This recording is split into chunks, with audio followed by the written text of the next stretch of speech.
গন্তব্যে পৌঁছাবে ইনশাআল্লাহ।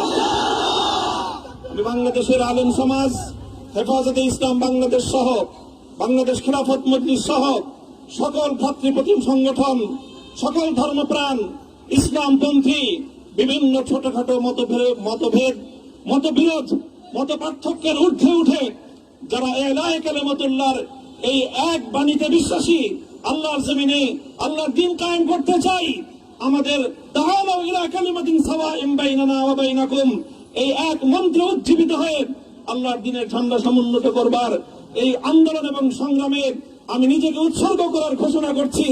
এবং আমার সকল ভাইদেরকে, আমি সকল উলামায়ে কেরামকে এবং ধর্মপ্রাণ মুসলমানদেরকে, ইসলামী নেতৃত্বকে ঐক্যবদ্ধভাবে এই সংগ্রামের ঝান্ডা সমুন্নত করবার, ধারণ করবার আহ্বান জানাচ্ছি।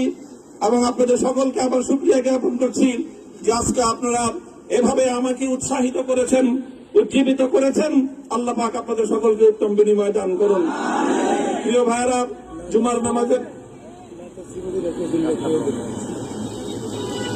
জুমার নামাজের একেবারে ঠিক আগ মুহূর্ত, এখন সব মসজিদগুলোতে জুমার প্রস্তুতি চলছে। আমরা এখন এখানে খুব সংক্ষিপ্ত দোয়ার মাধ্যমে আমাদের আজকের এই প্রোগ্রামের সমাপ্তি ঘোষণা করব। এরপরে ইনশাআল্লাহ প্রত্যেকে সুশৃঙ্খল ভাবে যার যার জায়গা মতো বা আশেপাশের মসজিদগুলোতে গিয়ে আপনারা জুমার নামাজ আদায় করবেন।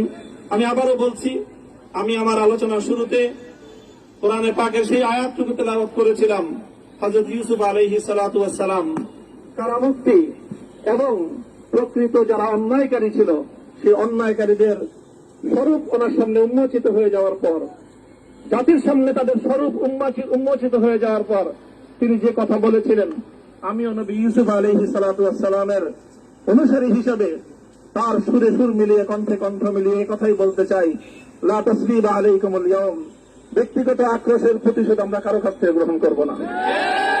সকলকে আহ্বান জানাই, মাদ্রাসা, স্কুল, কলেজ, ভার্সিটি, কোন শিক্ষা ব্যবস্থার ছাত্রদের